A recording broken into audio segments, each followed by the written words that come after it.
I recently had the pleasure of talking to the Dean of the College of Science at CSULB, along with the coordinator of student support who I work for. In the middle of a discussion on imaginary numbers, he decided to give us a demonstration on what I is. This mainly involves standing in the middle of a field and waving his arms. I didn't catch the beginning of it, but in the video, this arm represents the positive x-axis and this arm represents the negative x-axis. So I hope you enjoy. You're gonna go that way quite well. That would be adding to, but multiplication, where does 1 go? Jump. What So do you this mean? is 1. 1 goes to what when you multiply by 2? 2. So that arm stretches. What about negative 1? Where does it go? To 2. Negative 1 times 1 times 2? Oh, I'm sorry. I thought you were making 1 Negative 1 times 2 does what? Negative. So multiplying by 2 is I stretch. Yeah. So what's... No, it's fine. You Go can go. ahead. So what's division by 2? You're coming in or Come in. something. Perfect. Okay. What's multiplication by negative 1? I'm not sure. It's been can a go. while. Where does 1 go? Where does 1 go? I don't work like this. 1? No. What? 1 times negative 1. You can tell me.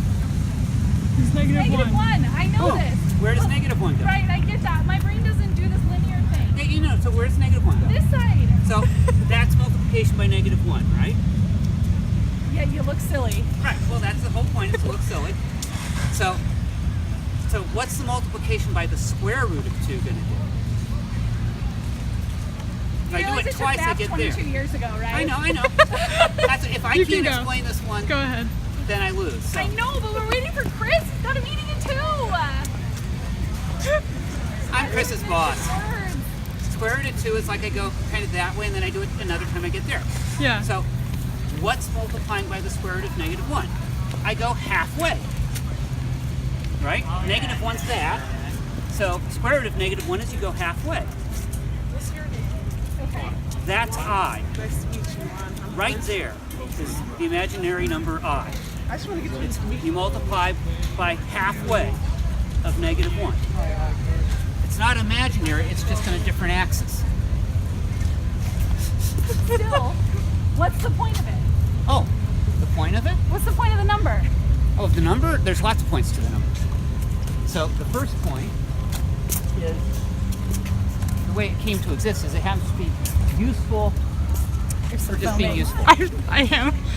But the other point of it Wait, is... whoa. It came to exist because it's useful to be useful. No, it's useful for actually calculating real numbers, and that's why they were invented. Was you needed to solve a cubic equation, and nobody knows how to solve a cubic equation, and Bombelli, Italian mathematician, had this crazy idea of, well, what if I just pretended that there was this number that when I multiplied it by itself I got negative 1? And that crazy idea led him to solutions that gave you real numbers as solutions.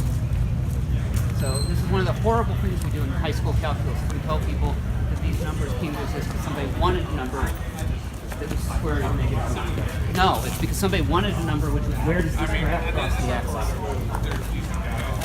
The other way that they turn up later on is in physics. When you're doing electromagnetism. It helps I dropped out of AP Physics.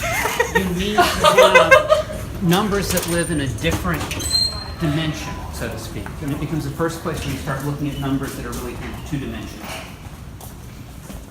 Huh.